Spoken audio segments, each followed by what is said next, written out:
self-serving, persuasive talkers of everything and nothing. We are conversation con artists. What's going on, people? It's your boy, Mr. On Point. And I am Red Exotic, also known as Calamity Red. Red Exotic, huh? Like Joe Exotic. Okay, well, if that's what you say. I mean, I didn't realize how much of a stripper name it sounded like till I said it, and it's out there now. You trying to let us in on a secret life you got going on? I'm not. I mean, I don't know. I might need to with this fucking quarantine. I don't know. Maybe. Is Red Exotic here tonight? She my favorite. She do something strange for a piece of change, if you know what I'm saying. Oh my God, who are we? We are Conversation Con Artists, back for another wonderful, fantastic episode. You can find me on Twitter and Instagram at Mr. MISTER_on point. And I can be found at Red_Calamity. Also, we're still doing the listener letter portion of the show. So if you would like for us to answer on the show, you can send it to our Gmail account, which is conversationconartists@gmail.com. Or you can find us on Facebook, Conversation Con Artists, and send it to us that way. I believe we did have someone send something in. We did. We had one of our wonderful, fantastic listeners send in a letter about a Facebook post, not a letter, but a post. And it says, ladies, what's the poorest shit a nigga did around you? And I want to ask you, Red, what's something that's really poor that a dude has done around you? Something that's poor? Yeah. I don't know. Before we get into the list or the comments. The poor shit that a nigga's done. I don't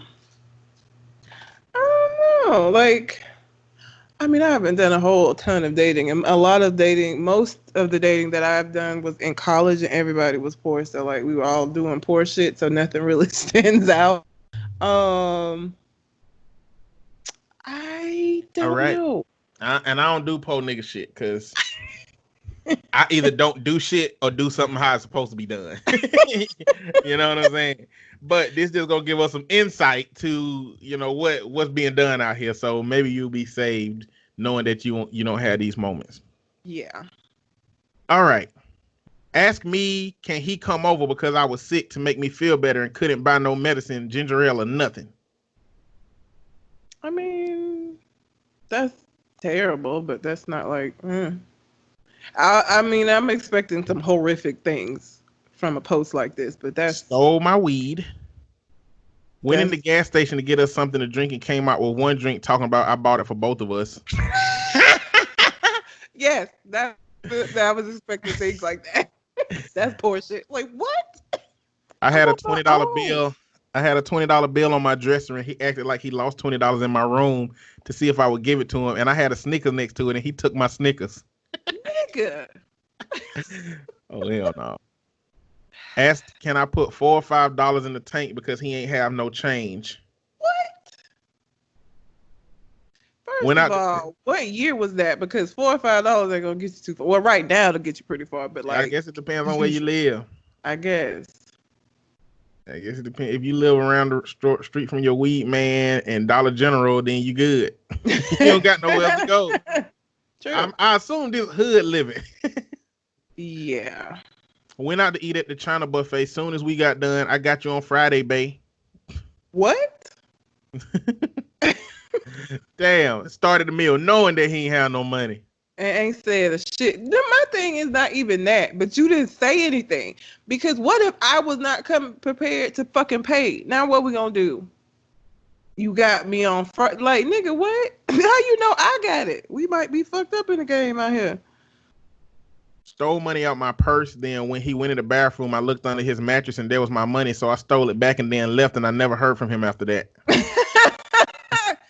Oh, shit. Can you imagine when he lifted that mattress up and that fucking money wasn't there? I know, right? He was like, damn, this bitch got me. Damn. Walked around a gas station parking lot to bum a cigarette the first time we met up. Wow. Damn. You got a square? Nigga, you got a square? Ain't they called squares? Single cigarette? Got a square, nigga? No. Going through my ashtray looking for my blunt ducks. Wow. Yeah, I've never... I don't date these kind of niggas, so I've never... None of this rings reminiscent to me. Stole an Xbox from his little brother and pawned it, then tried to tell his whole family it was me. Wow. Damn. Disrespectful. You had these niggas hate me for stealing a child's Xbox and it was you. That's bitch made. That's real disrespectful. Damn. Tied a shoestring around his pants as a belt. Oh, that's real sad. That's a different kind of poor. It is. Now That's he got almost a homeless. shoestringless shoe. Jesus. Told me he wanted to take me on a date, and after we got there, it was time for the bill. Told me that I should be paying for his time. I left his ass there. I was 19 at the time. Wait a minute. Pay for his time. Okay. Yeah, that's some bullshit. You could go to the restaurant. Let me know how for you. Recycled his cereal milk. Ew. Why would you do that? Say broke in my crib and took a whole shower while I was asleep. How you sleep through somebody taking a shower in your house? Maybe because I would know if somebody came in my house all the time. Went to go get food and came back with 2 orders of Burger King $1.98 nuggets. I mean, he brought something back. I don't know. Walked to the store and bought a single cigarette. Where y'all living where you can go and buy a single cigarette at the store? Stole money out my purse for a dice game and lost it all. Damn. Yeah, this some hood nigga shit. Dice games? Oh, yeah. Mm-mm. Put 67 cents on pump 5. You get the fuck. What? This nigga pulled up with plastic on all windows except the windshield. His passenger door was burgundy. The rest of the car was green and it didn't have a driver door. Shit sounded like it was on his last good mile, and he had a torque with Velcro to get out the driver's side like it was some fucking curtains, but was in the store flashing money. Boy, get the entire fuck out of here. Damn. He didn't have no door on the damn car. Red, you still there? If you can hear me. You I can hear you froze. now. You froze too on my side. Oh, okay. I don't know what it did for the audio. Did you hear that last one? Mm-mm. We on Skype, everybody, so I don't know if it'd be weird. I was just the one with a Velcro on the car, the messed up car. Yes, Okay, the messed yeah. up car. Why are you even still riding around in that? Like, isn't that illegal to not have doors on your car? Can you even do that? Can't you get pulled over for this shit? I guess so. I hope. I'm gonna read a little bit more. After divorcing my husband of 6 years, he gave me food stamps to grocery shop to help take care of our kid, his child support contribution. I took the baby on vacation Labor Day weekend. He called and checked on us frequently. Upon our return, I realized he had broken in my house and stayed for 3 days. Not only did he leave his dirty laundry in our daughter's room, he stole the meat I had purchased with the food stamps. Damn. He was calling to check in to make sure y'all answers weren't coming back early. That's terrible. This girl said, gave me a pair of his shoes as my Christmas present. Yes, shoes he had worn before. He even had the audacity to wrap them. P.S. I'm 5'10", and yes, I have big feet. Wow. Took my bank card to pay for parking every day while visiting me in the hospital. Got out the hospital on my birthday, had no money in my account. He bought me a cake with my own card and everything. Hell no. What kind of shit? That's the epitome of it's the thought that counts. Not the purchaser. Jesus. I've never experienced any of these, thankfully. Told me that my ramen chili flavor wasn't healthy for me and he'd throw it out for me. I should be eating more fruits and veggies. Went to his place and my noodles were there. I had my initials on them because I had a roommate.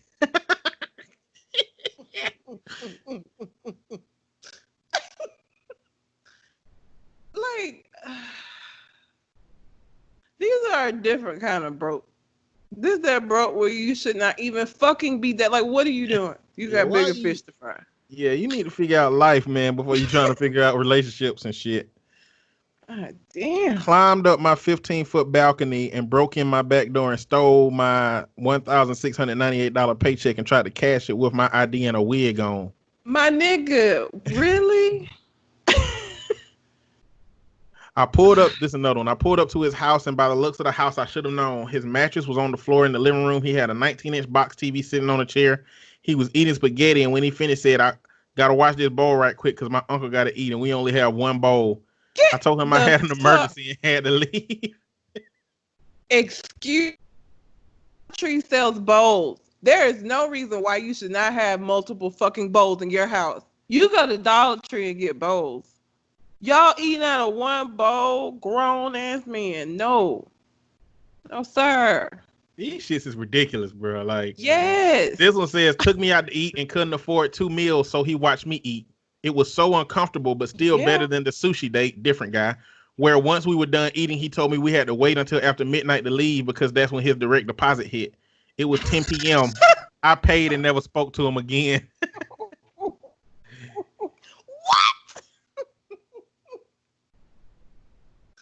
Sir. Really? First of all, if you think I'm gonna sit here with you for 2 Bruh. and you're not even guaranteed that shit is gonna hit at 12 then. That shit's so stupid. Years ago, when me and my baby daddy used to live together, I bought our son a piggy bank. Anytime someone gave him money or if I had extra change, I would put it in the piggy bank. One day I decided to count out what he had saved and I was going to match the amount. Look inside, wasn't a damn dime in his bank because my baby daddy was stealing our 2-year-old's change the entire time to buy cigars and weed. This shit's so stupid. He bought cigars and what with the money? Weed. Nigga. Of course he did. All right, this is the last one. I swear to God on my child, this is a true story. The poorest thing a nigga did around me was one time I met up with a dude on Instagram to go on a date. I'm always giving and a nice person, so I go to the movies. First, I paid for both tickets to secure our spot and waited on him. Long story short, I go to the bathroom and come back while this nigga in the wishing well picking out quarters. Dude took $50 worth of quarters out of the well. He didn't even come to the movies with money. I never went out with him again after that day. Oh, and did I mention that the wishing well was in the middle of the mall? I was so fucking embarrassed. Damn. Wow. Hell no. Just listen. Hey, all of these men sound like they had other things to be concentrating on instead of wooing women, okay? Because you ain't got your life together. No, you gotta understand that wooing women was the part of it. This was the come up. The women was the come up. Yes, it was. They got free meals. They got free movies. I'm pretty sure some of them hit the skins. They all got something out of it. This was the come up. That's terrible. Insane. It is terrible, but women entertain that shit. I've none of those things. Nothing even close. Like, I'm trying to think. I don't even know. Like I said, most of the dating I've done has been in college, and all of us were broke. So, like, we were all doing broke nigga shit. So, I don't know. Hell no. No had any of those, thankfully. So. Well, yeah. But that's all I got for that. Well, appreciate you, Kat, for sending that in. Yes, ma'am, Kat.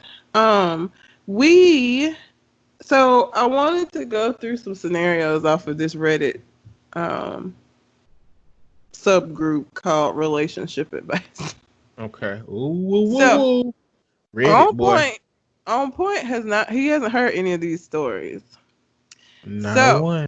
I'm gonna give you the choice of which one to begin. With the religious issue, we can start with the issue. We can start with the ID channel issue, or the weight issue. You pick. Weight. Okay, let me not try to not get all red when I read this because it pissed me off. It's entitled, Boyfriend Keeps Trying to Upgrade or Improve Me by Calling Me Chubby. Now, already from that title, I was like, fuck that nigga. I ain't even read the rest and was just like, fuck him. So she's 23 and he's 27. She's been dating her boyfriend, but I've been dating my boyfriend for a year. I am 5'4" and 125 pounds. He pursued me. Slowly, he keeps making more and more negative comments about my appearance. He made me work out. He made me a workout and eating plan and constantly asks if I follow it. He basically wants me to go vegan. Honestly, I'm not into the vegan lifestyle and I don't eat horrible. And yesterday, I got baked ziti. He looked at me and said, "How could I be ordering this when we both agreed that I need to lose weight?" Every time I try to dump him over this, he tells me I don't understand where he's coming from. He told me I'm average and he wants me to stand out. That he noticed I have low self-esteem and he is trying to make me confident, happy with myself. Every day he asks me if I did my workouts. He will send me photos of other girls and say if I follow what he says, I will look like that. He really pursued me and now I feel like he's killing my self-esteem. Why pursue someone so hard if you aren't that attracted to them? He told me if I lose 15 pounds, I'll be perfect. He sends me pictures of women who have post-pregnancy bodies or not good bodies at all, and he tells me that they are like me and not curvy. Or he will send me pictures of girls I don't consider pretty and say, listen to him, I will look like that. I just need to lose weight. I tell him I think I'm thinner than those girls, and he tells me that he has better eyes. Honestly, at this point, I don't want to break up because I feel no one would find me girl. That is exact. Let me get to the end. Let me. I feel like I want his approval. I've been wearing baggy clothes because I'm so ashamed of my body. I used to like my body, but now I'm ashamed. Why is he dating me if I'm so unattractive? How do I gain my self-esteem back? Why pursue me? Sweetie,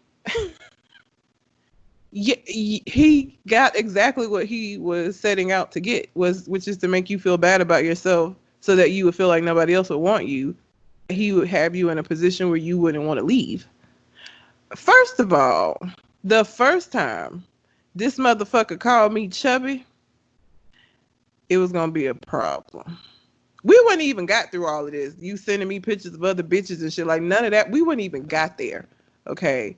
Because you trying to enforce upon me your vegan shit. And listen, I don't care what you want to eat. I would date a vegan or a vegetarian if they were okay with me eating meat. Because I'm not going to fucking stop eating meat. Okay? And so I don't really care about that. I'm trying to force that apart. Like that whole thing, that whole relationship with him setting her up to get her self-esteem where she wouldn't leave him. Because that's what niggas like that do.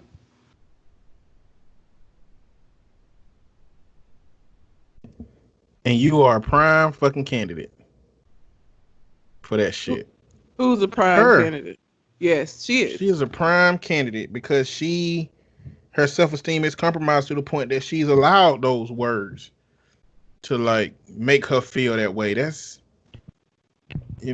but outside of catching that shit, I hope like sometimes these threads turn into empowering people enough to let these motherfuckers go. That's what be happening with these Reddit threads sometimes. Everybody did tell her, that this is what he was hoping to accomplish and that she needed to do. People were very positive in their responses to her. But you have to much attention in dating for shit like that because it does start out small where you don't really notice it, like, oh, a comment here or there. And then you controlling what she eats and making a fucking workout plan and both agreed that you need to lose weight. Bitch, you said I needed to lose weight. I was fine. So, always ask how women end up, or just people in general end up in abusive or toxic relationships. That's how it doesn't start all the way on 10. That shit creeps up until you start questioning yourself instead of questioning that person. But girl, fuck him. Fuck that nigga. We would never have gotten there. Like when you started calling me chubby and telling me I needed to work out, and we would never have gotten to you sending no pictures of other bitches talking about you could look like this. Bitch, what makes you think I want to look like that? How about you go get her since she what you looking for and I ain't. The fuck? Yeah, you clearly would be a bad choice for him. He gonna end up dead. He's gonna end up real fucking dead. I don't think you can be any more dead than dead. I'm gonna try to get past just dead. I mean, I guess dead and nobody is more dead than dead because that's technically still alive as far as the law Yeah, is concerned. yeah, yeah. Nobody's the best way to go. I guess declared dead is better than dead for the killer. So you got to get rid of the body. Hell no. But yeah, you have to be very aware of little things like that because it's the little things that build up into bigger things. And again, this is how people are always like, I don't know how you even get in a relationship like that. They don't start out that way. They start out being very complimentary and they gotta reel you in. Exactly. They know that your ass gonna be on some bullshit if day one you be like, hey, here, look at these pictures of these women. You should look like them. You're gonna be like, boy, bye, and just be out. But see, you can't do that shit when you like them too much to leave them. Exactly. So they have to wait and get you to. But listen, with a specific type of woman, because I will, and I don't even want to think about if somebody says some shit like that to me. Yeah, like if a dude misread you and think you one of them women, and then 6 months down the line, be like, hey, chubby.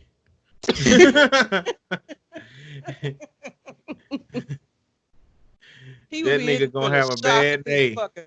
Yeah, he gonna have a bad day. Yes, he is. The fuck? Ugh, that one got my blood.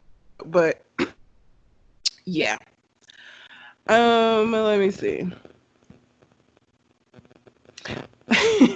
Let me do this because this one's mental health. I'm gonna do the Christian one. Your microphone doing something weird again, like last time. I can't hear it. It stopped now. Whatever you did seemed to stop it. I didn't do anything. You can let's stop so you can go with the story. Okay. My girlfriend is scared for me because I'm not Christian. How do I help her no longer worry? Is the title of this one.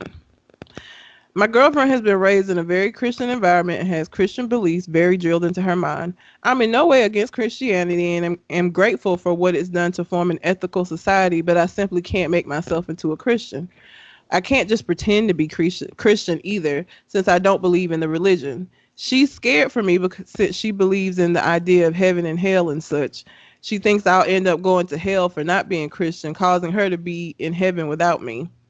She's already not very well mentally, with signs of things such as depression and possible social anxiety, so the thought of it hurts her a lot. We try to stay away from the topic, but she can't stop thinking about it. The only solution I could think of would be to become Christian, but I'd be lying to myself if I tried to be. Every time we've talked about it, I've told her that it's a hard and important choice to make to become Christian, and I'm already in a stressful point in my life, so making a sudden transition to Christianity wouldn't help my situation. But that's not enough to convince her that everything will be okay or to get her to no longer worry about it. I've tried convincing her that maybe since I act morally correct most of the time, maybe God will let me into heaven. But that doesn't work either. So I've come here to ask for advice on how to approach this sort of topic and possibly find a way to no longer make it an issue. Any help would be greatly appreciated. Boy, you don't leave that goddamn girl alone. This shit ain't gonna end right here. Even if you become a Christian, then you're gonna have to be a certain type of Christian. And then even if you become that certain type of Christian, then you're gonna be having little bitty things pointed out that you're doing wrong. It's a slippery fucking slope. All right. Damn. You can't fix her anxiety through changing yourself to accommodate what you think will remove the anxiety. It'll just become a new fucking anxiety and of the same intensity. And you just gonna have to keep changing yourself in order to accommodate that shit. She sounds a bit obsessive. You know how sometimes people have these religious delusions because of how much she's at least stating that this is causing her anxiety. Like, who the fuck sit around and think about? I don't even think about where I'm gonna end up where I'm dead. I'm definitely not sitting around thinking about where you gonna end up when you die. Like the fact that this is something that she's constantly thinking about is problematic. Have you ever been burnt by something? I have. Yeah, not like I've been STD burnt. I know you mean like on a stove. Yes. Yeah. Mm-hmm. When the last time you were burnt? It's been a while. I'm careful now. The shit hurts. Okay, so you've been burnt. You know the Bible, what they tell you that you're gonna live in if you go to hell? Oh yeah, A fucking fire. lake of fire. Yes. A lake of fire. Nigga, have you been in a pool? Imagine that feeling of you getting burnt and dive in a pool of that feeling. And you can't get out of the bitch because it ain't water. It's just fire. You just floating around in fucking fire. Imagine when a whole religion convince you that this is the shit that's about to be happening to you when you goddamn die if you don't get your life together. What you expect? Some people gonna have that anxiety. Yeah, but not to that extent. I mean, because a lot of Christians do a whole bunch of unchristian like shit when people are watching. They not thinking about going to hell. But she just seems obsessive about it. Like, and he says he feel like she's showing signs of having some other mental health issues, which I believe, and I believe it's a lot more than just depression and anxiety. I wonder what would be making them stay. I mean, he might really, I don't know.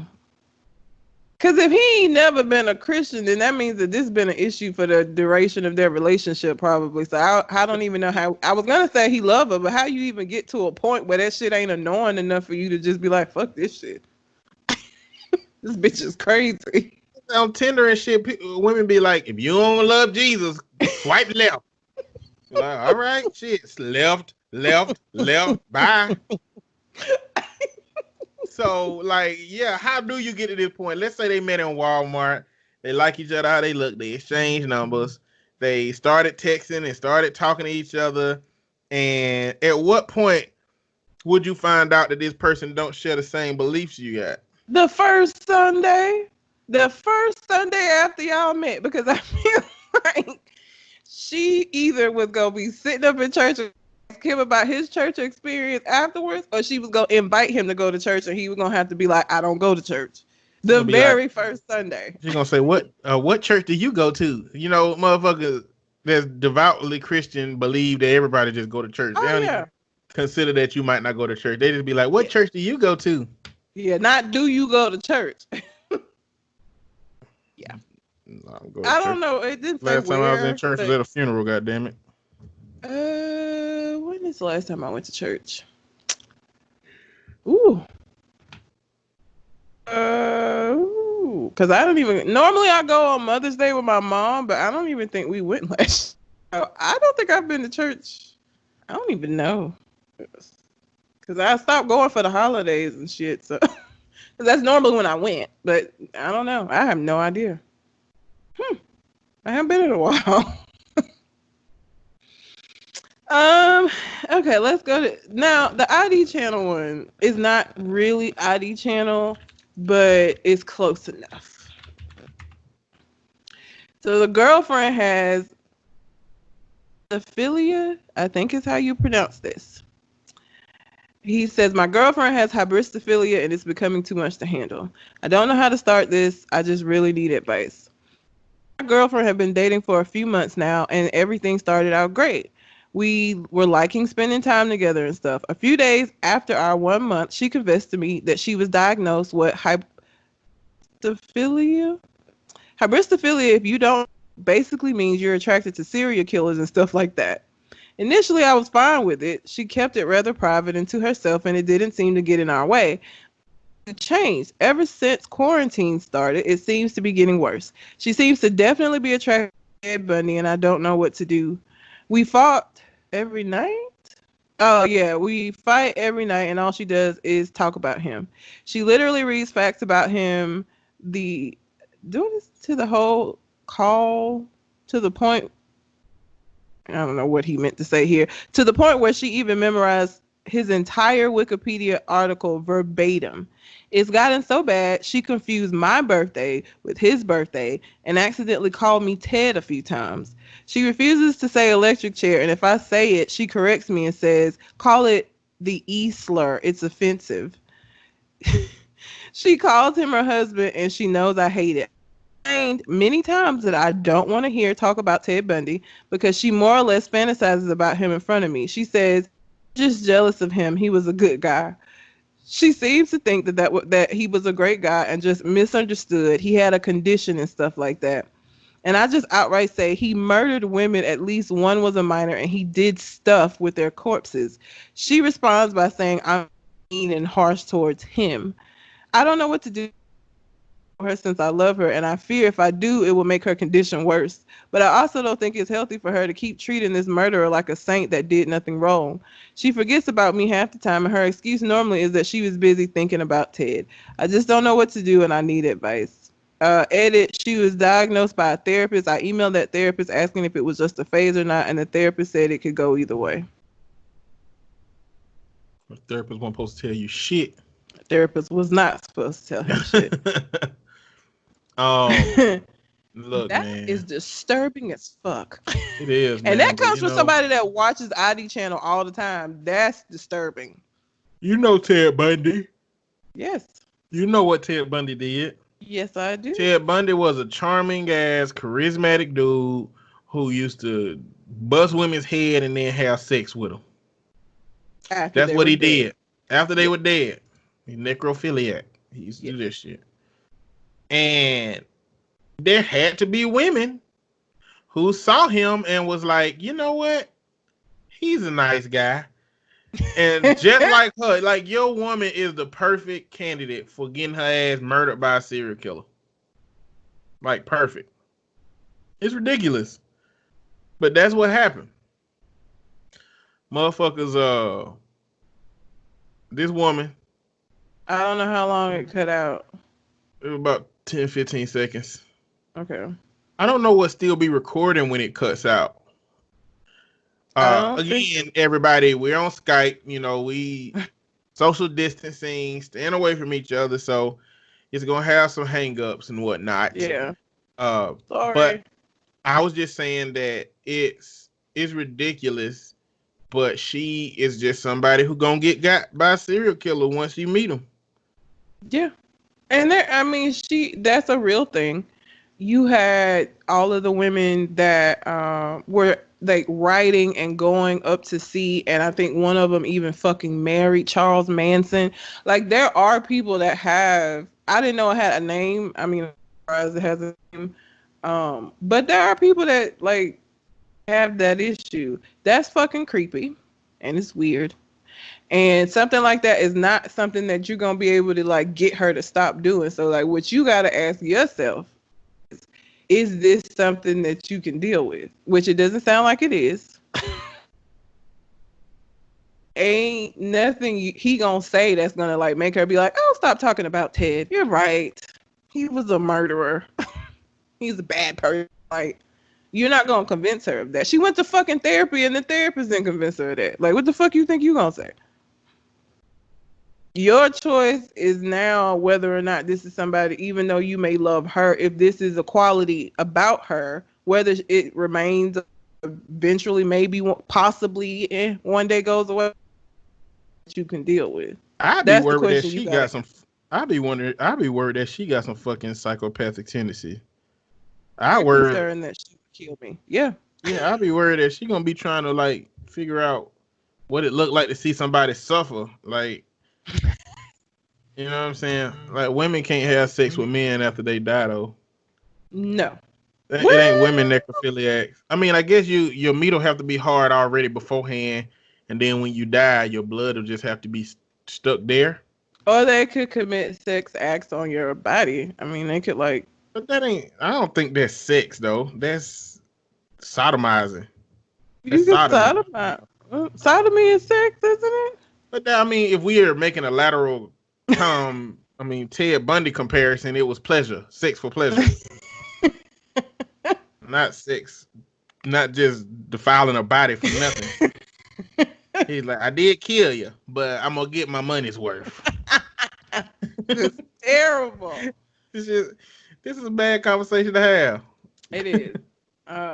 But yeah, he gonna have to just figure out whether, and then obviously the answer is that you can't deal with it, sir, because obviously this bothers you because it's fucking creepy and it's weird. It is weird. I'm sorry. So, I mean, you're not going to change that in her. Now, you just got to determine whether or not it's something that you want to deal with, which I would not suggest doing because that bitch might kill you one of these days. She might make you a sacrifice to Ted. I wouldn't be fucking around with that shit. Yeah, I wish my woman would be like, "Hey, Ted," and I know she's talking about a serial killer.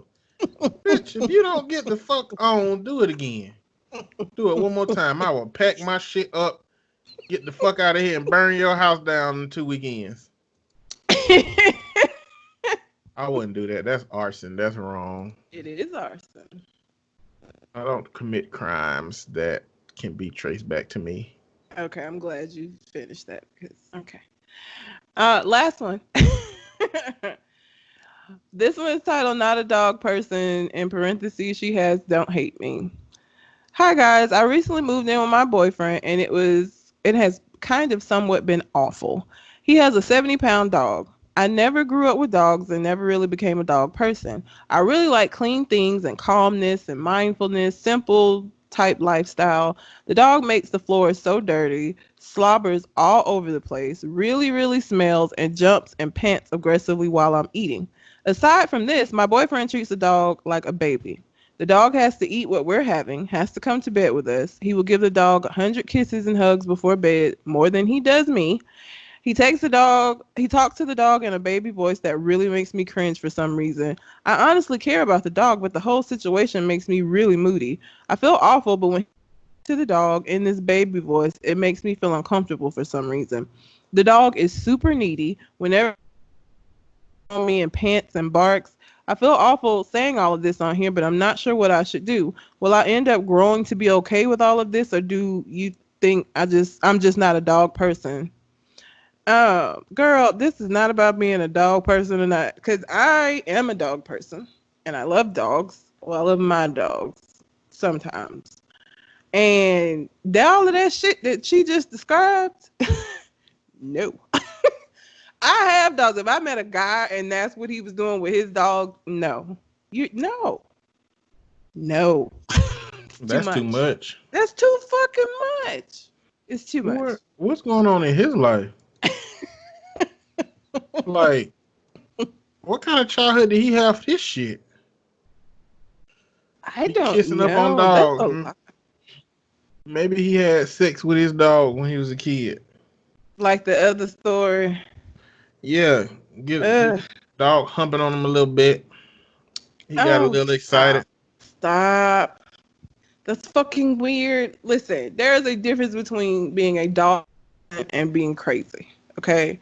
And again, I am a dog person. You come to my house, I have dogs. Now, I'm respectful of other people, how other people feel about dogs. But if somebody moved in with me and we were living together, yes, my dogs they around. But there are boundaries and they know what the fuck not to do. Okay. And definitely you're not eating what I'm eating. You're a dog. You're going to eat this dog food that I purchased for you. You're not going to be messing up when I'm eating. I don't want you around me. The fuck down. I let you eat when you eating and you let me eat when I'm eating. Like, it's just certain shit. It's certain boundaries that I have and that most people that have. People like him who give dog people a bad name because everybody assumes that dog people are like this motherfucker. And we are not all like that, okay? All right? I have people over to my house. If you're uncomfortable with dogs, I'll put my dogs away. Because, yes, this is their house too, but I'm going to be respectful of anybody that I invited over to my house because it's temporary. Guess what? When you leave, these little motherfuckers going to be back out running around, okay? Because they live here.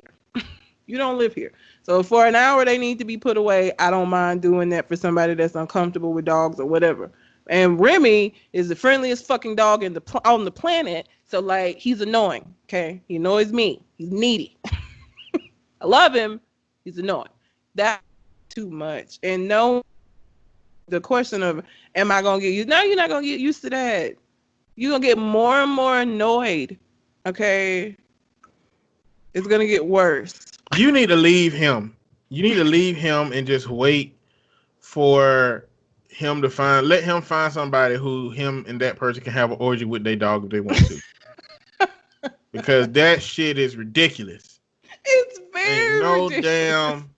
he give the dog 100 kisses and give her like none or 2 or 3. Come on, bro. This And ain't how the like, game supposed to go. no. No. And a 70-pound, listen, look, Remy weighed maybe 60 pounds, not even 60 pounds. He like 50 something pounds. He do not sleep in my bed. I don't have nobody else sleeping in my bed. He definitely would not be in my bed with a grown ass man and me in the bed.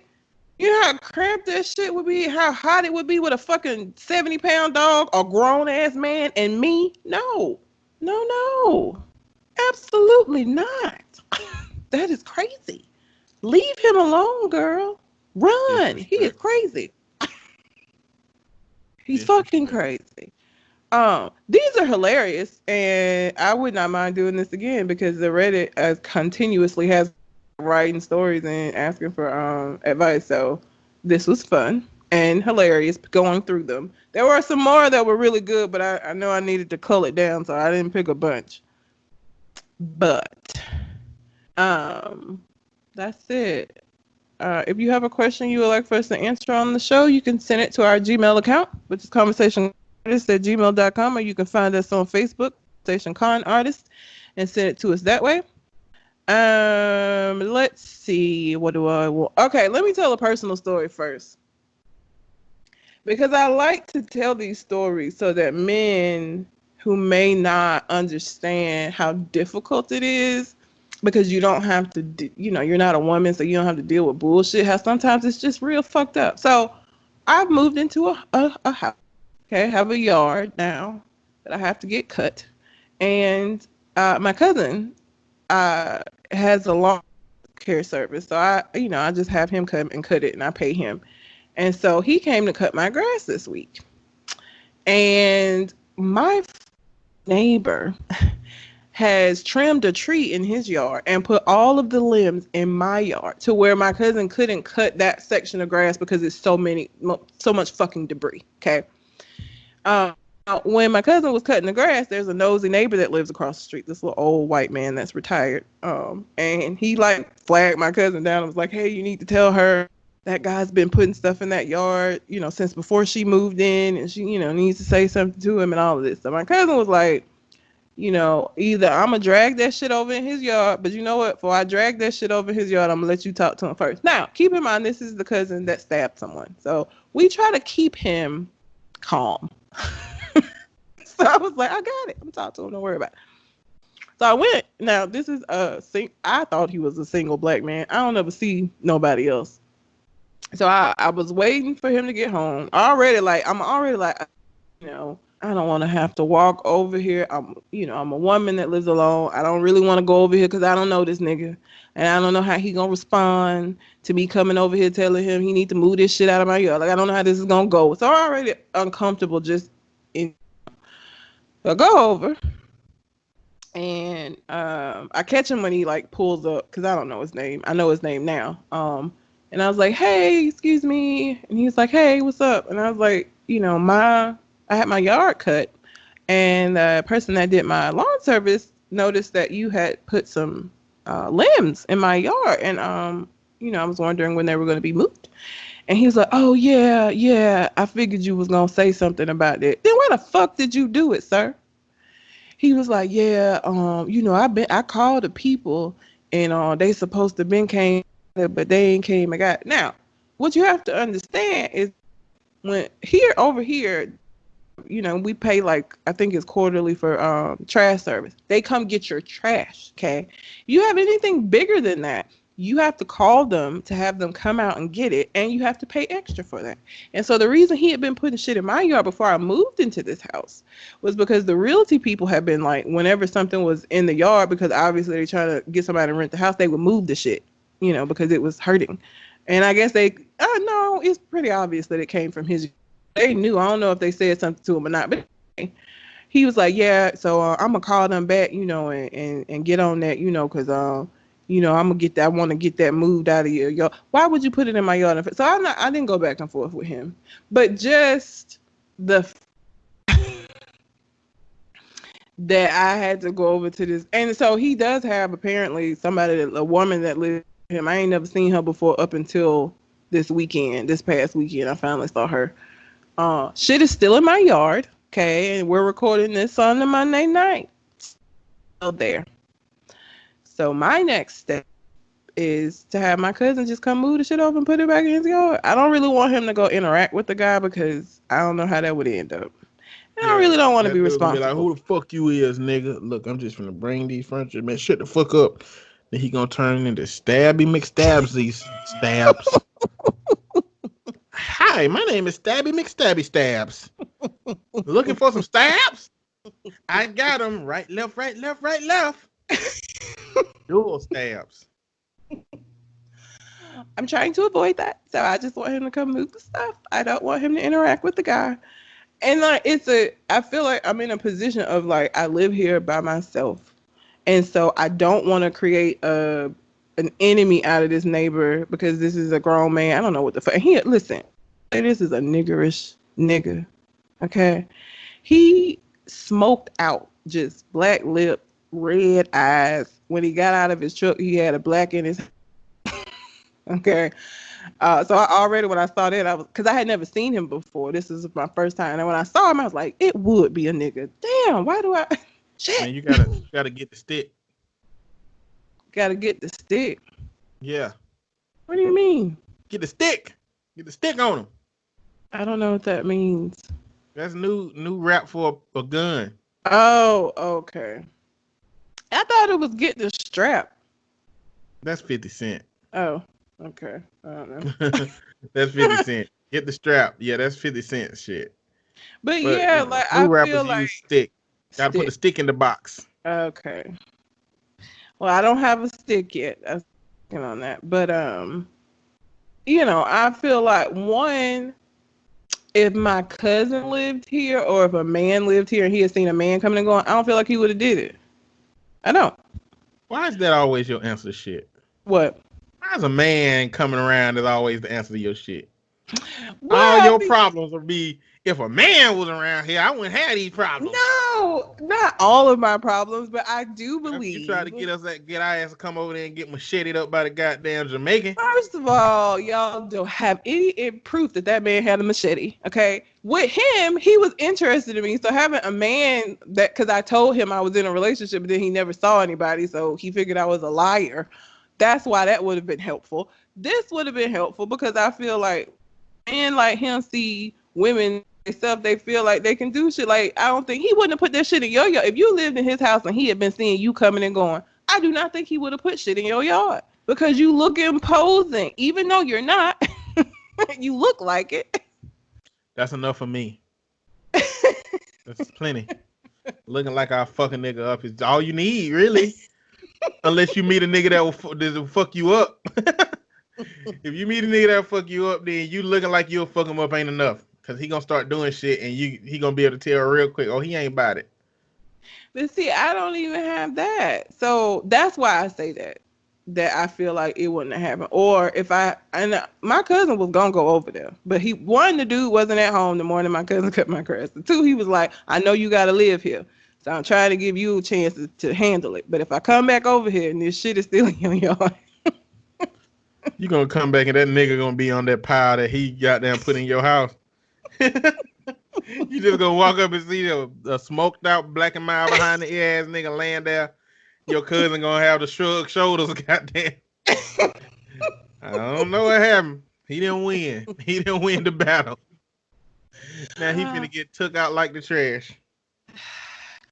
Hopefully, if my cousin does have to come back over here, him just move. Because I just don't want it in my yard. It can stay in his yard for fucking ever if that's what he wants. But it don't need to be in my. I don't even have trees, my nigga. There are no trees in my yard. There's no reason there should be limbs anywhere in my yard. I don't have any trees. So like, it's just fucked up. Why even do that? And then to say, oh, I figured you was gonna say something. Then why the fuck did you do it, nigga? You gotta leave it in your yard for them to come pick up. Do that. Don't put the shit over here. So, just another day in the life of being a single woman. It's annoying. It's fucking annoying. And like I said, I had to be all concerned. Like, okay, I don't know how he go. Because you got niggas that'll respond like, fuck you, bitch. Like, I don't know how, this is gonna go when I go over here. So I don't know this nigga. So now I gotta go over here and get on to him about some shit. And I don't even know him. And don't know if he the kind of nigga that choke women out. I don't know. Need to get you some twin chopsticks, Cody and Zach. Oh,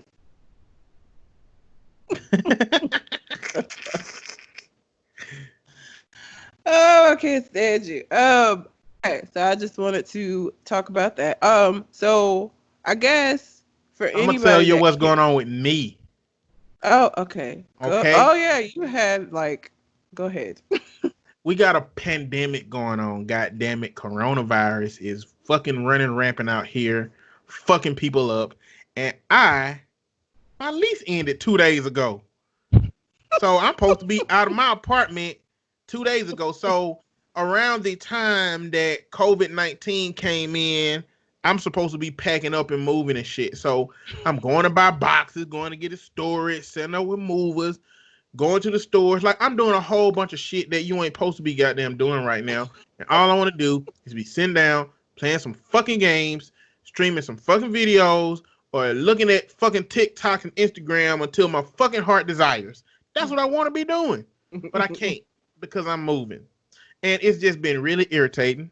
The guys from the Nerd Plate and Government Name Podcast helped me move, and I appreciate y'all for helping me move.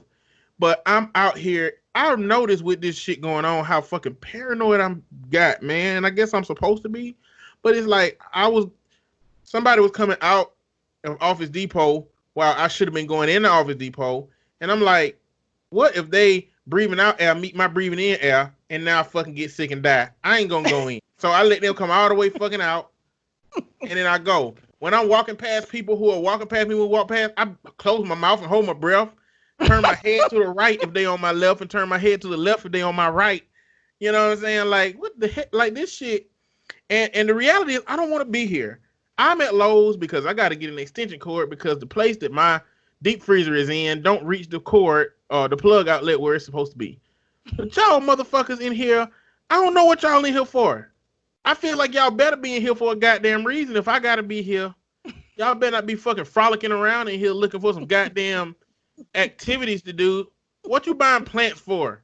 If you ain't had these plants before this shit, what you buying the plants now for? It's springtime. Well, it's springtime with a fucking disease in the air. What are you? Why? This ain't the time to be buying a fucking plant, okay? You trying to change the ambiance in your goddamn place by putting a plant in the corner, and motherfuckers is dying now. If you're buying some seeds because you're finna spend this next month that we finna be in the house building a garden and fucking trying out the green thumb, I get that.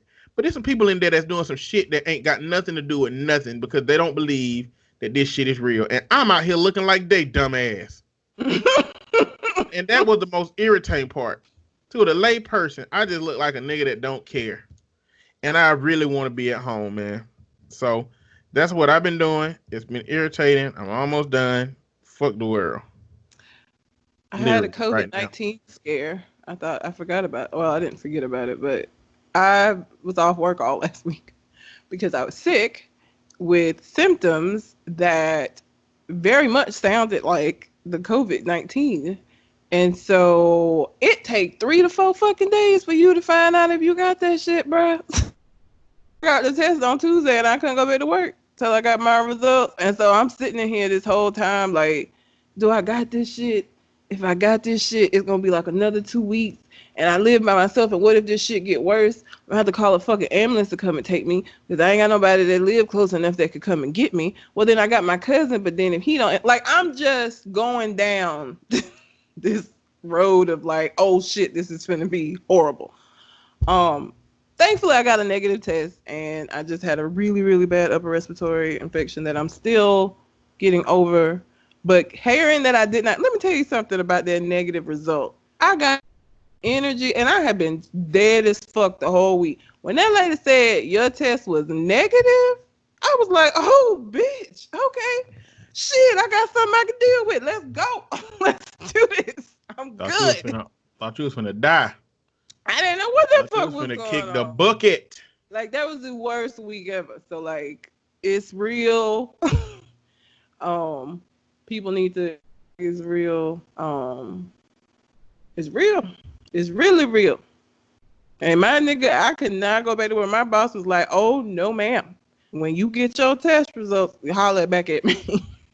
Nigga, they took everything off my desk. Like, they moved everything out of the office that I had touched because they was concerned that I had invaded the office. I guess Crazy. that's the smart move to make. Yeah, it's craziness. So I guess we can announce, like, towards the end of the show, if you watched Tiger King, we are going to talk about it at the end. So that way, if you don't care about it or you don't want spoilers for it, you don't have to. But if you do care about it and you want to hear our thoughts about it, stick around to the end of the show. And we'll talk about these crazy fucking white people. That's basically what that show is about. Crazy white people. Basically. You got all the So, stories, so you go ahead. I do. Yaya Mayweather. Have you heard about her? I have. So Yaya Mayweather. Okay. His So, daughter. are these the kids of the woman who died? I don't think so. Okay. I don't think that was her mom. How many kids Floyd Mayweather got? I think it's. I'm talking like his ass trying to say epidemic. Yeah. I think he got 4. I think he has 4 total. Probably with all different mamas knowing him. Listen. Ayanna Mayweather, Jara Mayweather, Karan Mayweather, and Zion Shamari. Okay. I thought it was 4. Those names. Ayanna must be Yaya. Ayanna is Yaya. So, Ayanna Mayweather is dating NBA YoungBoy. Now, you don't know who that is because you're not is it millennial? Are we Gen Z? I don't know where the fuck the thing stops We at. millennials. So is it Generation Z that these little niggas are? I think so. Okay. If you Gen Zer, then you ain't gonna. I mean, look, NBA YoungBoy is the one been in the news multiple times for always some bullshit. Probably most notably when he drug his other girlfriend through a fucking hotel lobby and whooped her ass on camera. All right. He is a foul-mouthed horror being who also, I think last year, a year before it came out that he not only did he have herpes, but he had also given it to the girl whose ass he whooped. Okay, so this is a known fact. He's admitted it. Okay, everybody know this. Then you have Yaya come to date this. Now, this is where I have to stress: money does not buy class, and money does not buy common sense. Okay, it don't. Yaya Mayweather's dad. I'm sounding like him trying to say, shit. Yaya Mayweather's dad has tons of money. Okay, and by proxy, she got a ton of money. And this is what she decided to do with her life: get with this little raggedy ass, herpes-filled, woman-beating ass rapper. Now, this boy is like 21. He very young with like 5 kids already. Like, he coming for your future. He coming for your number. All right, making these babies.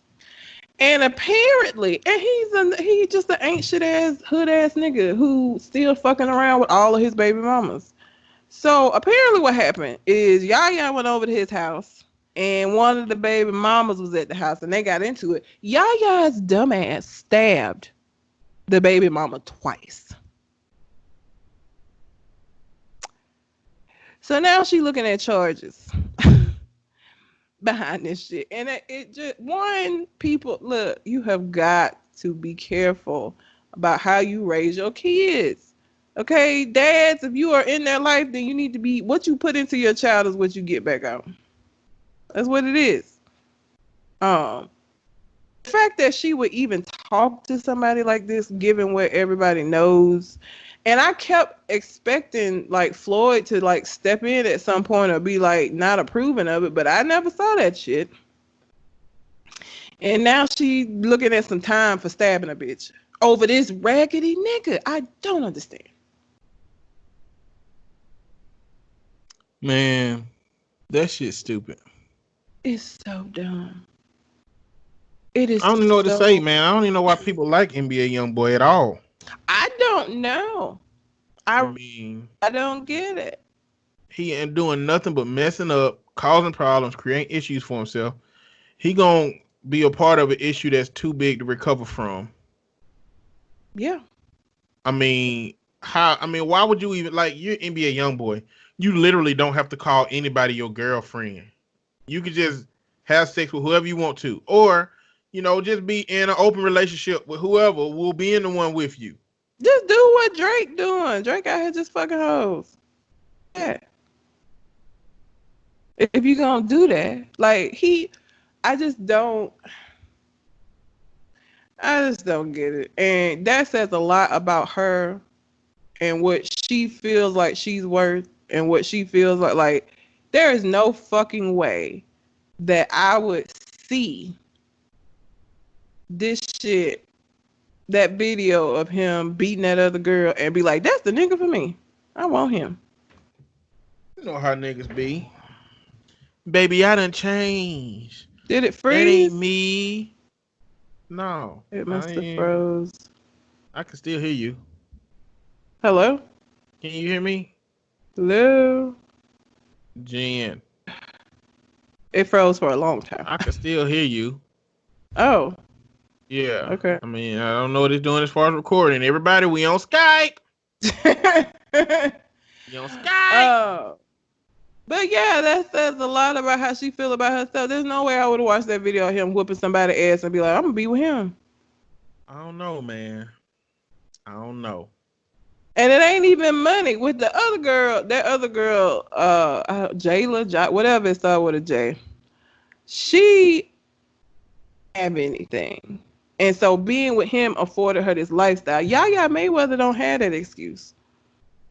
Okay, Yaya Mayweather already got that hood rich lifestyle because of her daddy. So like, it's not that. That's not what she's getting from him.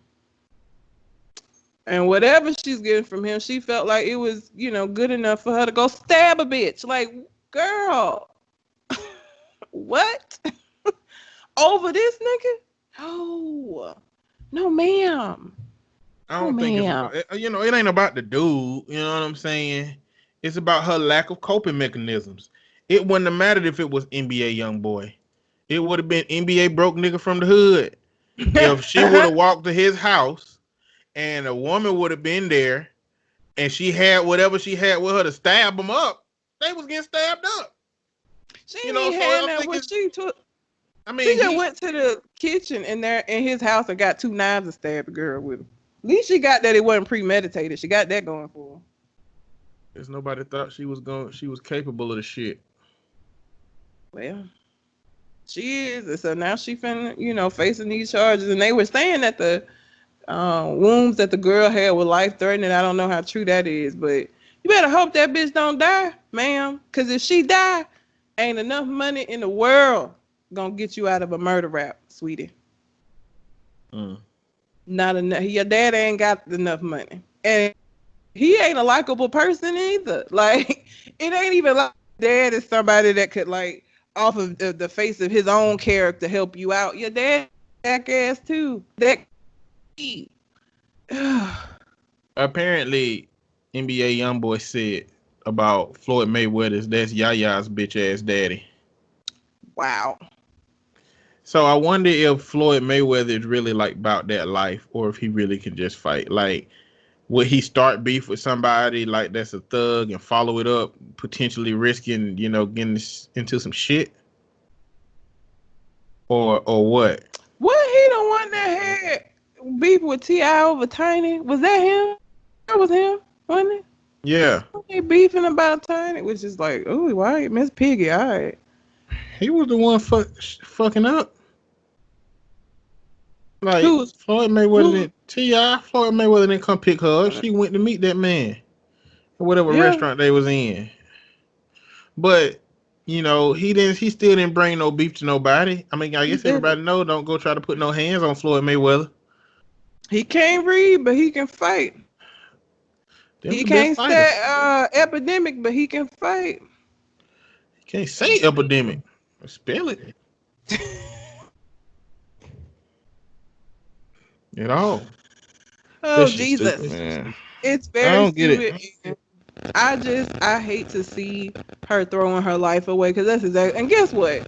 People were saying, oh, as soon as she got arrested, he was probably fucking the next bitch. He already been fucking other bitches.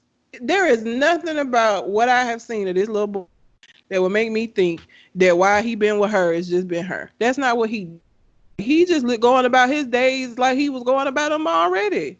They give a fuck about her. I don't know why you would be in a relationship. Just don't be in a relationship. I don't know. I don't get it. It's dumb. And speaking of dumb niggas, so I don't really keep up with Waka Flocka and his wife, but through other shows and here and there, I know that he cheated on her and they were gonna break up.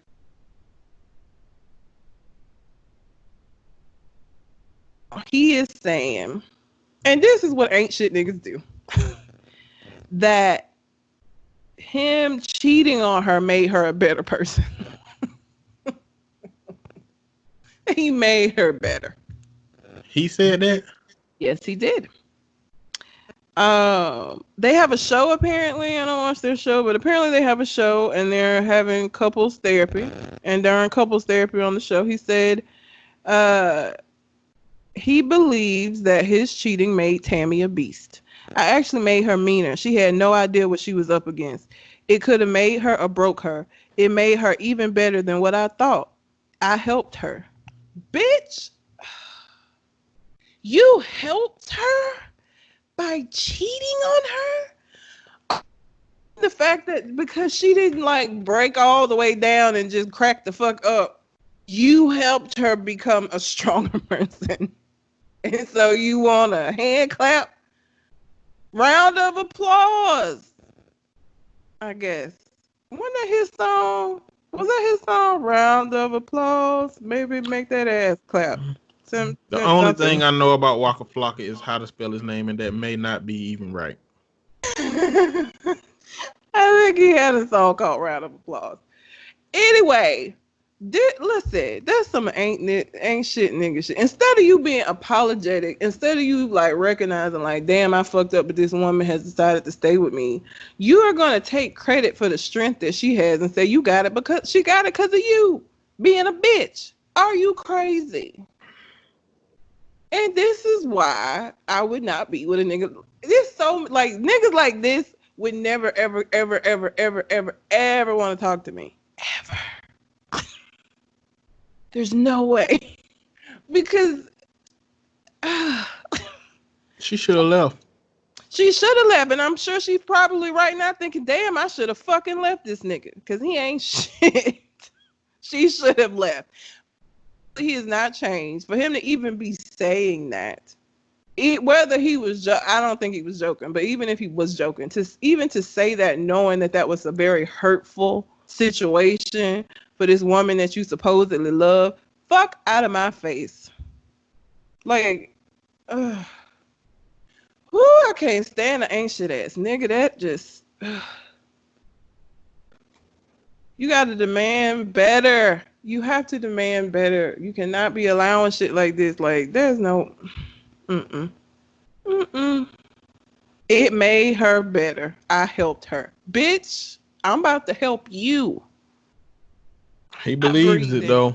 He does. That's what's sad. That's sad. And terrifying.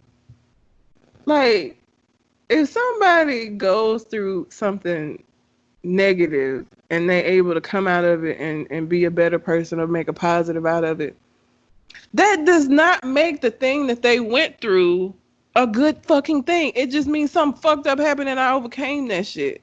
But for you to act like you some kind of fucking guru that helped me by being the bitch nigga that you are, That bothers me. He said it made her a beast. And that's usually something positive. Mm-hmm. So I just don't understand. I don't know, man. It's just like cheating, I guess, is just a part of that his culture. And it's women that have broken down because of his cheating, but she didn't. And not only that, but she gained something from his perspective. That shit is stupid. It's very dumb. And he ain't shit. Selfish. Yeah. And again, that lets me know he has not changed. He is the same person whenever he cheated on her, when he cheated on her. He's still that nigga. He's still that nigga. Sorry, Because Tammy. all it takes is, look, I'm going to make her stronger. She don't know what all the bitches is at one time. Girl, I'm helping you. Can you imagine somebody telling you that's a fucked up they shit to do? Bitch, I'm helping you. Bitch, I made you. You who you are because of me. Disrespectful. There's some shit at look. ID channel. 26 apples. I picked that nigga apple pie to be the end of the days for him. You helped me.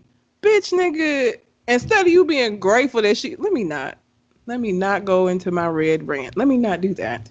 But fuck him. End with that. Fluka. Fuck that nigga. On a positive note, I mean, this is not positive, but it's positive in the fact that I'm always talking shit about people that name their kids dumb shit. And usually people that name their kids dumb shit are either celebrities, which, I mean, the kid's gonna have money, so I guess that's whatever, and broke niggas. But thankfully, and I knew from this coronavirus, somebody somewhere was gonna think it was a good idea to utilize this and name a child this. And surprisingly, it wasn't niggas. And I'm very happy about that. It was an Indian couple. An Indian couple had a set of twins and they decided, you know what, honey? Let's name them Corona and COVID. And so their twins' name are Corona. Now, the bullshit ass reason that they gave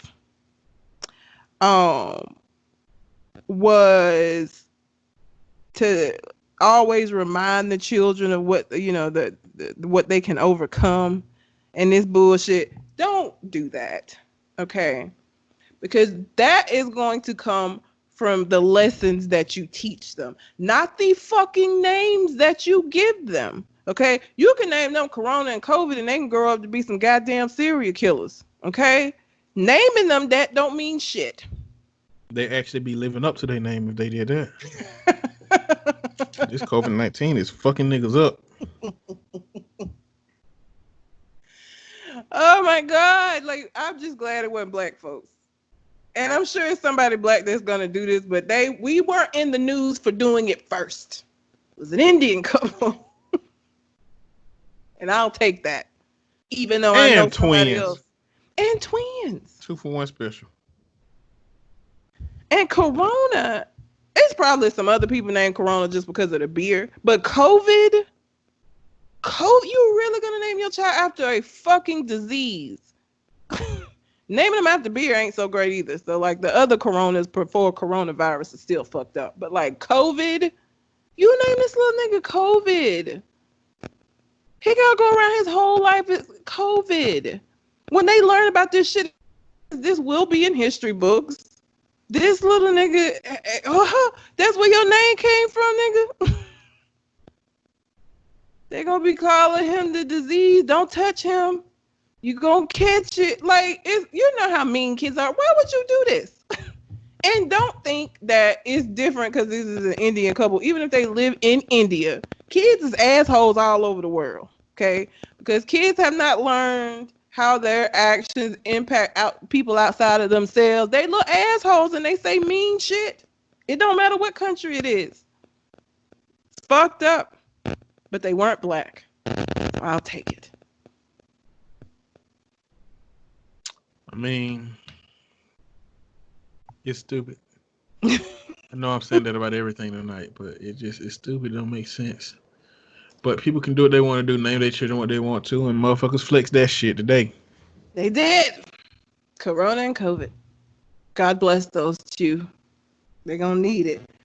Also, the brat, tat tat tat. Everybody has always assumed that the brat was gay because she ain't never said she was, okay?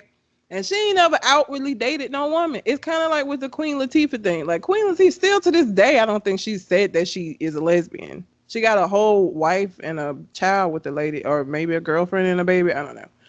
But she still ain't said shit. And the brat it was kind of that same shit. But she's with Big Booty Judy now.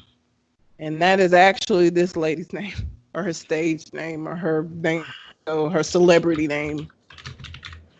See what Big Booty Judy look like. Big Booty Judy. Oh, you're gonna be disappointed. Probably not what you're thinking with a name like that. Yeah, the right, not the right one is coming up. If you put in Big Booty Judy and go to Google, it's a whole different. Okay, I see. But you see how she don't look like that would be her name.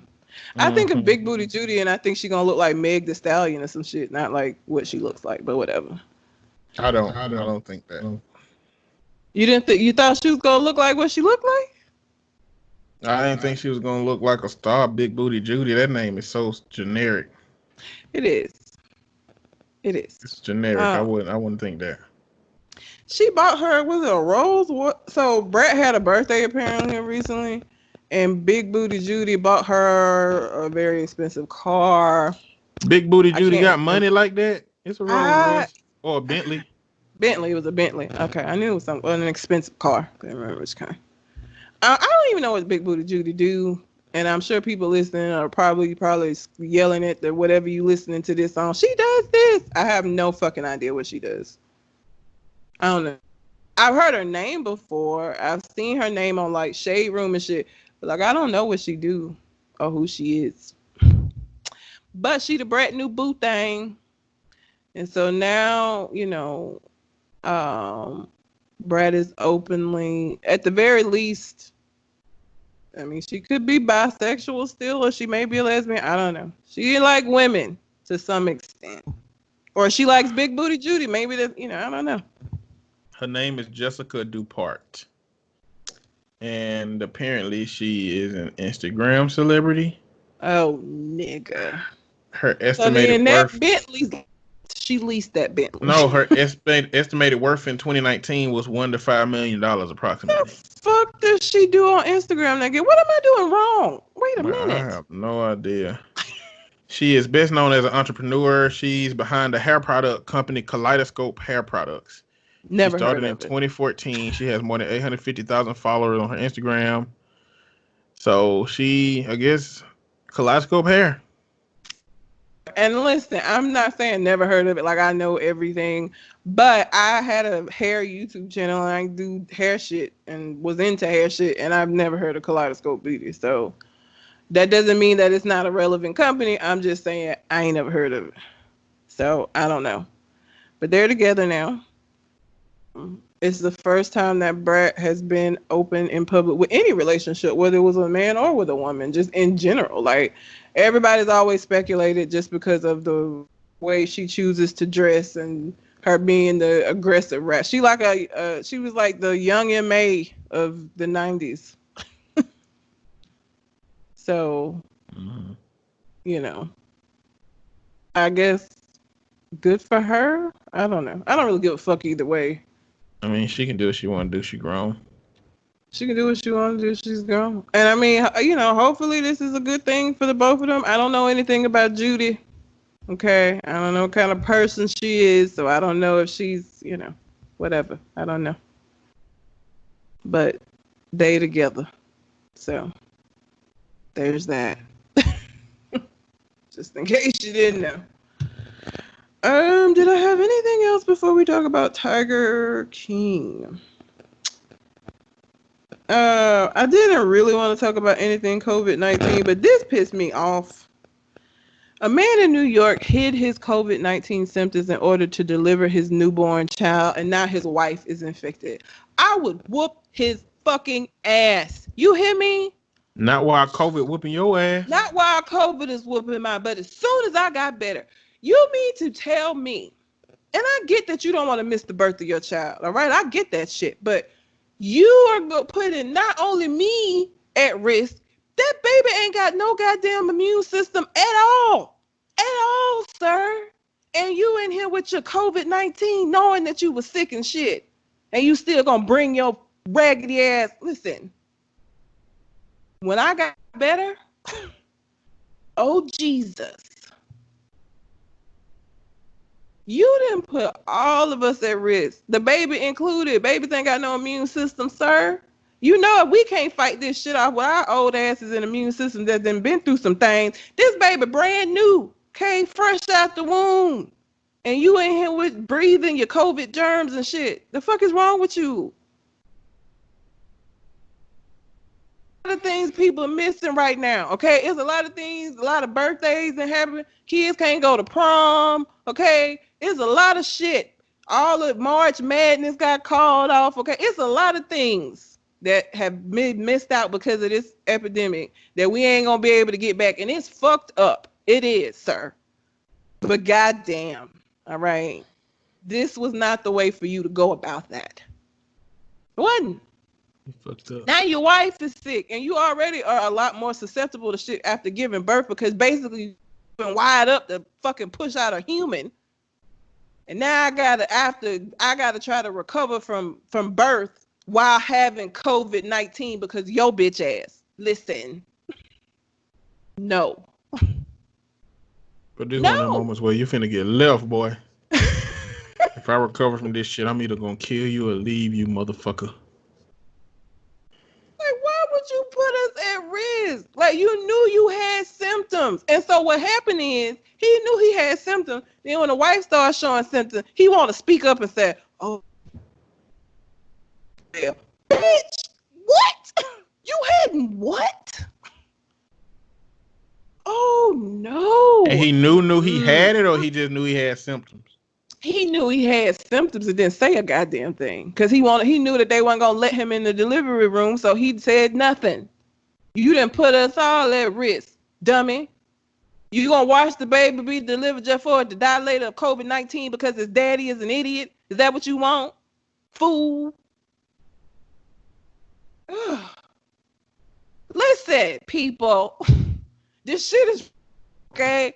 And I get that your life has been put on pause. And like I said, I know it's a lot of people missing shit that they ain't gonna be able to get back. It's motherfuckers that was having, had all of these plans. My 20th birthday, bitch, I'm finna turn up. Like, everybody had things, okay, where they cannot get back. Time has passed and it's gonna move on and we can't do shit. And I get it. And I feel bad for everyone. But worse than that, I don't want fucking COVID-19. Okay, I don't. And so you're going to have to just let go of that shit, okay? The more that we all stay our asses in the house, the more this shit can blow over so we can all get back to doing the shit that we want to do. Selfish motherfuckers.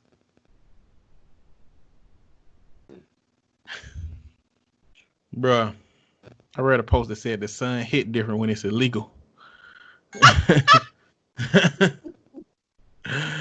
I felt that way the other day. I was just standing outside in the sun. I don't normally reposition myself to get in the shade, but I was just in the sun like, I ain't felt this in a while.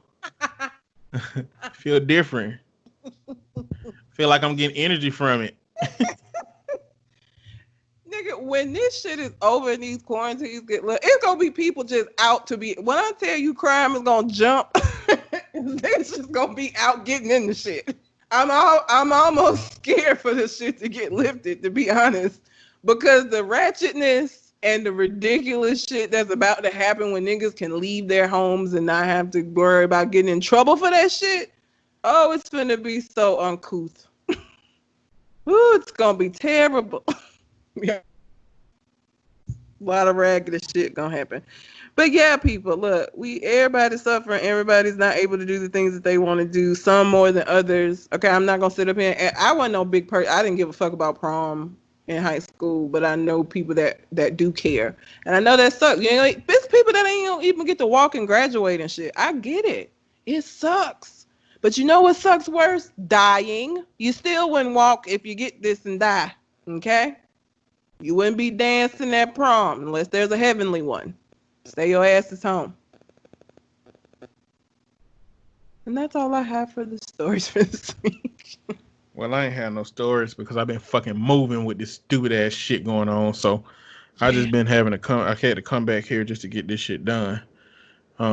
But we might as well wrap the show up talking about Tiger King. My nigga, Tiger King. I don't plan on this being no 40-minute goddamn diatribe about this show.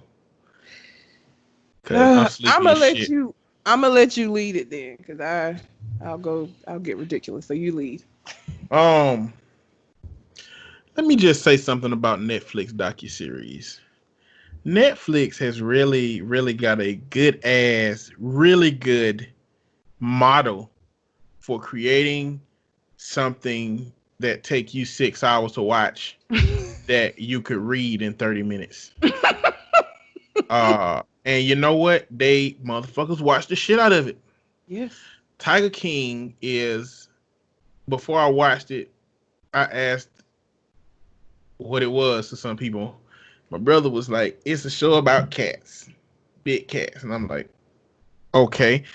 And then I'm watching it and other people are saying, it's just a show about some, rednecks, and I'm like, okay, what the fuck? And so I watched it. Me and my girlfriend watched it. She's in Hawaii, so we had to do a Netflix party thing, but we started watching it and I'm like, the first 3 episodes, I could have read that shit in 15 minutes. Yes. But they split that shit up into 3 45-minute sections. They tell the story slow. They put a bunch of intriguing characters in here. It seemed like they choose how to make it viral. So what this documentary is about is big cats, but it's more so about the 3 people. So you got Joe Exotic, you got Doc Anders, and you got Carol Baskin.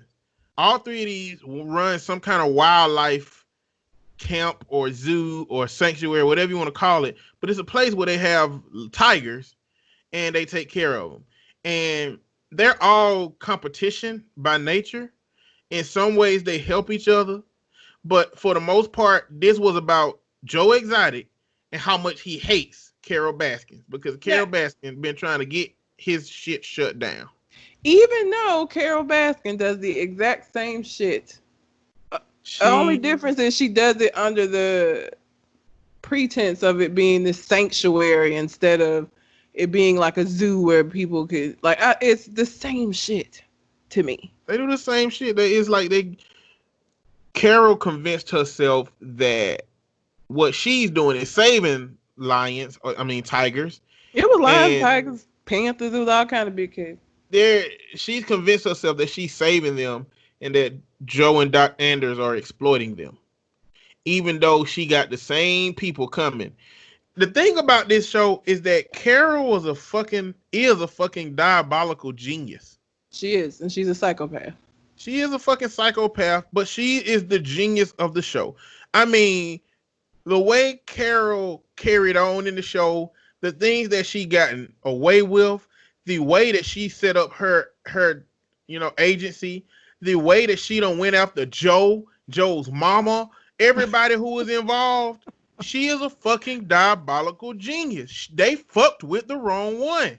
But I hated Carol Baskin with every bit of my fiber in this whole goddamn documentary.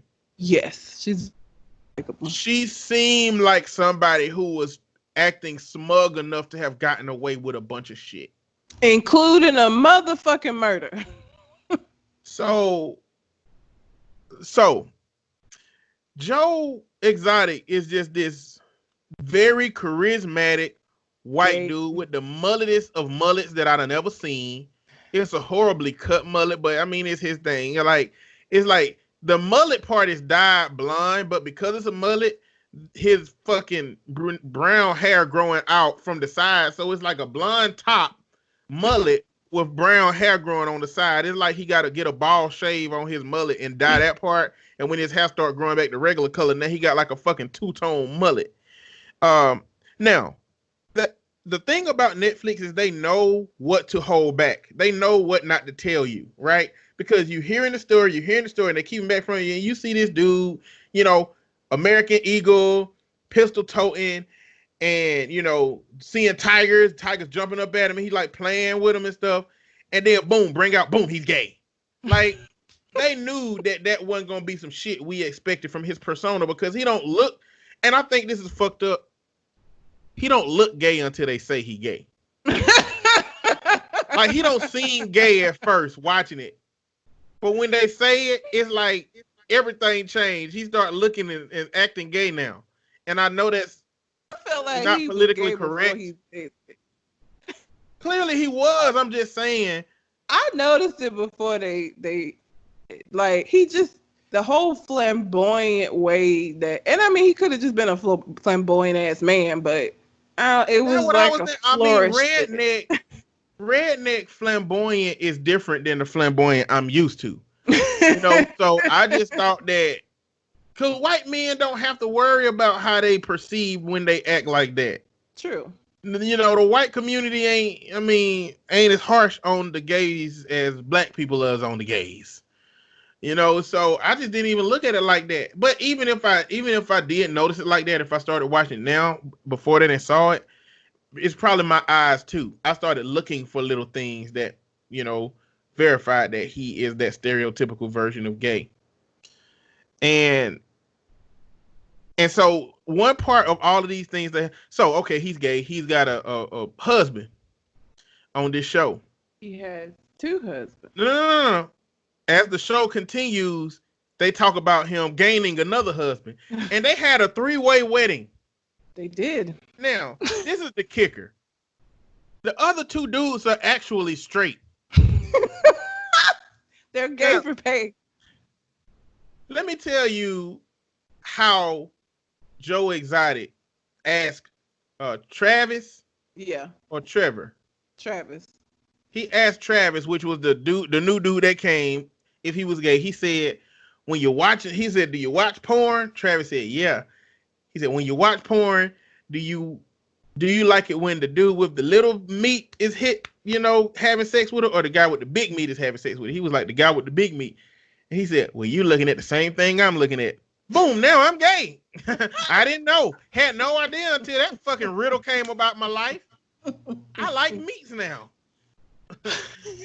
So that shit threw me off. But the essence of all of these groups is that they are cult-like groups.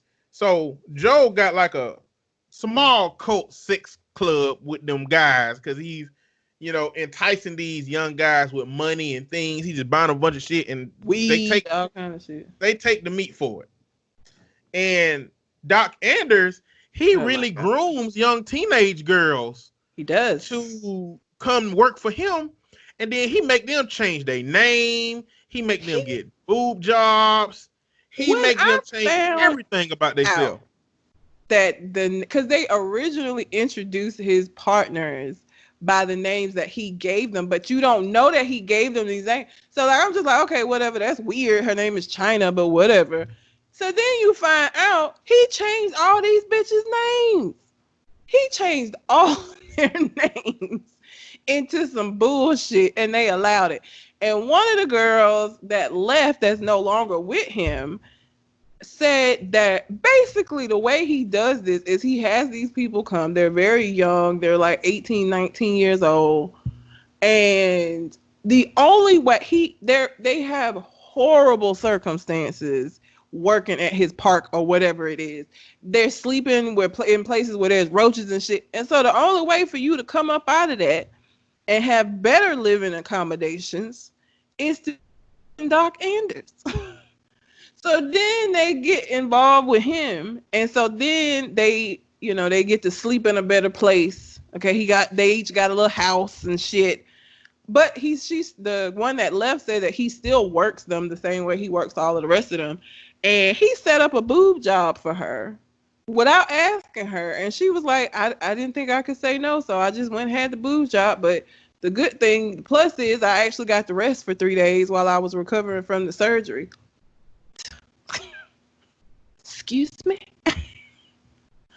Like everybody involved had some relationship shit that was going on too, because Carol has a second husband, and the first husband, what happened to him is a big old question mark. But everybody believed that Carol murdered her husband. Carol killed that. Are you kidding me? Carol murdered him. Carol fucking killed that man. She killed him. I'm sorry. I 100% believe that she killed him and she got away with it. He Of course. is a millionaire. She took it. That's how she has her fucking parking shit, is because of him. He had money. And now she got money because he disappeared. And now she married to this other little dweeb ass looking white man who better watch his ass, because Carol killed people apparently, sir. The cult part of Carol is that she got all of the people working there for free. Like, they believe that they're volunteering for a good cause, and she's making millions of dollars a year off of them, and they so naive to just believe that they helping. Look forward. She has a color code system with t-shirts where after you're there for so many years, you move up in rank. And the only thing you get, because you're all volunteers, is a different fucking colored t-shirt. And they with it. They're all proud to be 5 years and having a black t-shirt or whatever the fucking color code is. I don't remember. So let's talk about Joe Exotic. So Joe Exotic was the main person of the show because he's charismatic. Doc Anders is clearly boring. He just want to have sex. And Carol Baskins is boring too. She just want to shut them down using PETA and animal, safety and shit, as they used to do so. She spent a considerable amount of time trying to get Joe set up. Like, they had 3 file cabinets full of documents related to Joe, whether it was them surveilling him or whatever they was doing to him, And so, he legitimately had a case to be angry with that. And not only that, but like Carol Baskins, when she first started, was doing all the same things that she happened to be against now. Yep. So Joe Exotic had a zoo. And the zoo was doing all right, but at a certain point, he started getting to the point where he got more and more serious about pursuing Carol Baskins. He pursued Carol Baskins to the point that she drained all of his money. This dude named Jeff Lowe came in who had money, who supposedly had money, who was going to be helping Joe get the park back. And I don't know if this was Jeff's plan, but the park started doing so bad and going under that he was like, hey, the way that we can help you with this park is you could take it out of your name and put it in our name, him and his wife. And then, that way she can't sue you for the park. And he was like, shit, okay. But then Jeff basically stole the zoo from him. So not only did Jeff steal the zoo from him, but then Carol Baskins amped up her shit. So she started going after his mama house and all kind of shit. Like, she legitimately wanted that man to have nothing. And then she smiled and say it's about the animals. But it's one thing that one of the employees there said is that out of all of this shit, the animals suffered more than anybody at everybody's part. So none of this shit's been about the animals. Each other. Yeah. So it's several notable things that happened in Joe's reign, Joe Exotic's reign. One of them was that so the main dude who was narrating the story, he was recording a reality show for Joe, right? On the surface. But what he was really doing was getting footage on Joe. And really what is used here, a lot of it, is they really making fun of these people. It ain't really about bringing knowledge to the Tigers. It ain't about exposing the issues that happen with Tigers. It's really about picking out these people who have these really weird lifestyles and talking about their lifestyles. Most of it focused on Carol Baskin's husband death. A bunch of it focused on Doc Anders' sex escapades with the girls. And most of it talked about Joe Exotic's relationships with these men and all of the stuff going on with all these other people. Joe Exotic in that time also ran for governor. And then he started to run for president. And Oh man, it was just so much shit going on in this whole thing. At the end of the day, it was white people, no consequences, being able to do what the hell they want to do, doing all these illegal ass activities, owning big ass tigers. When Carol Baskin was saying that you shouldn't own tigers, but she owned tigers, that shit didn't make sense. And at the end of the day, so Joe Exotic, he blew up his own trailer. I think he blew up his own shit. I believe he blew that shit up too. Yeah, that wasn't arson for being able to get that. No. Yeah, because he went in that meeting with the lawyer, and the lawyer was basically like, he was like, so the main dude who was narrating at some point, he had to tell Joe Exotic, reality is I do own you. I own all of this stuff. Every bit of this footage is mine. Your reality show and everything I'm doing belongs to me. And so he went to the lawyer to try to figure out what he can do about it. And he realized he signed a contract that said, you pretty much own me. And then he said, where's all of his recording equipment and stuff? And he was like, in my studio. And he was like, do they have backups or anything? He was like, no. And then the lawyer was like, you see what I'm saying? Like, see what I mean? Like, without saying, go blow that shit up. He was basically like implying that, your next step can be something that. But at the end of the day, all the memes you're seeing is just about this crazy ass story between these different three camps, mostly focused on Joe, and he was just a weirdly interesting guy. Listen, I didn't hate him in the show, but he is definitely stupid, and I don't support him. But he wasn't. No. I did not like Doc Anders. I did not like Carol Baskin. Carol Baskin wasn't shit. Nobody in that show was likable. Okay? Yeah, nobody was likable. And I feel like I ended up feeling bad for Joe. In the end, he was the only person that got any kind of consequences for anything. He was the only one that went to jail. He was the only one that got in legal trouble behind this shit. And it was a lot of illegal shit going on. Now, also, there's a less not getting people that's gay for pay, because what ended up happening with Joe's little harem of men, Travis killing himself, was not expecting that.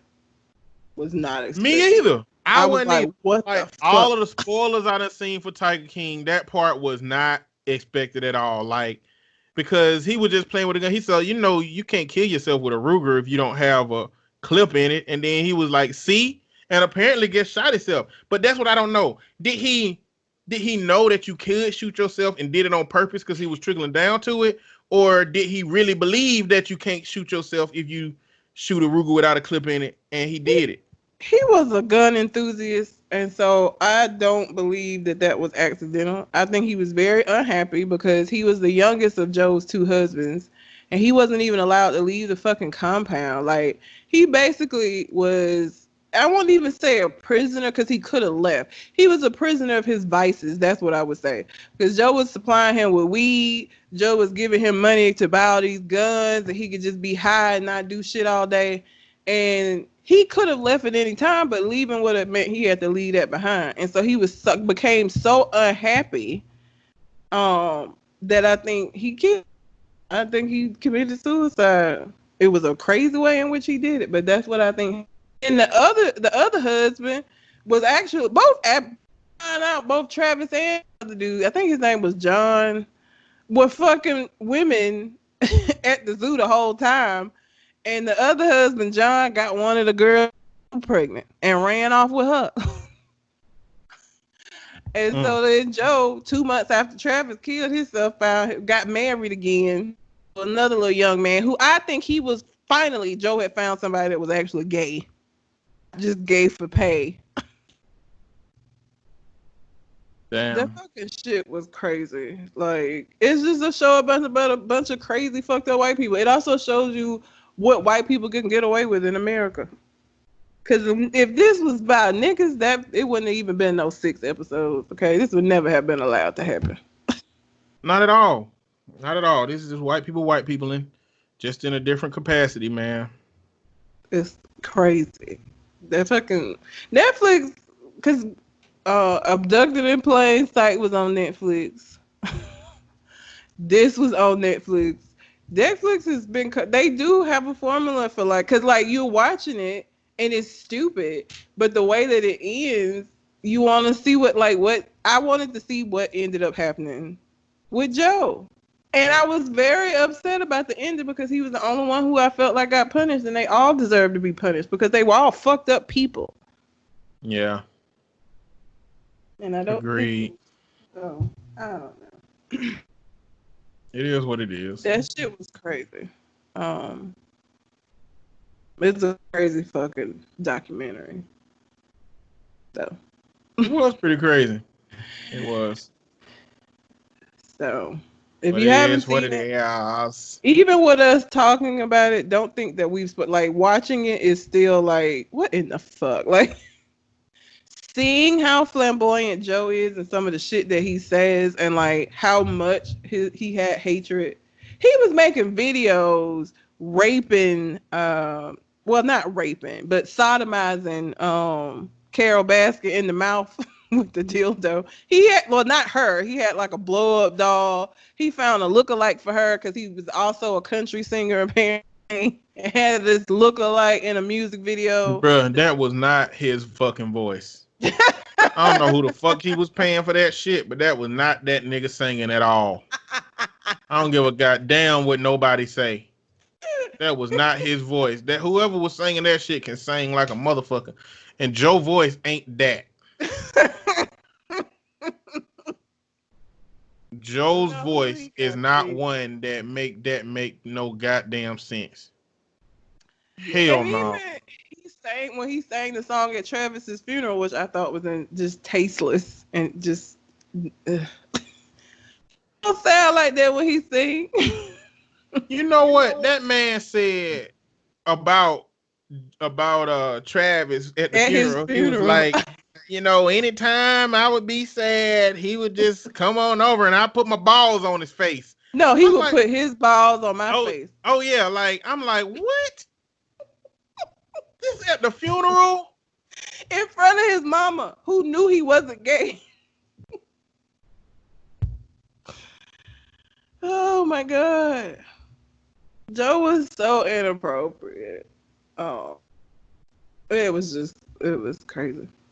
It was a very fucking crazy 6-7 episodes. And it just keep getting worse. Like when he blew his shit up, I thought it couldn't get no worse than that. And then it kept going. And I was like, oh my God. It's just ridiculous. Yeah. So that's pretty much Tiger King as seen by Conversation Con Artists. Yeah, that's what that shit is, man. So, all right. But that's all I got about it. Mm. You got anything else on your mind, boy? I do not. All right. Well, until we come to the next conversation. We out. Holla.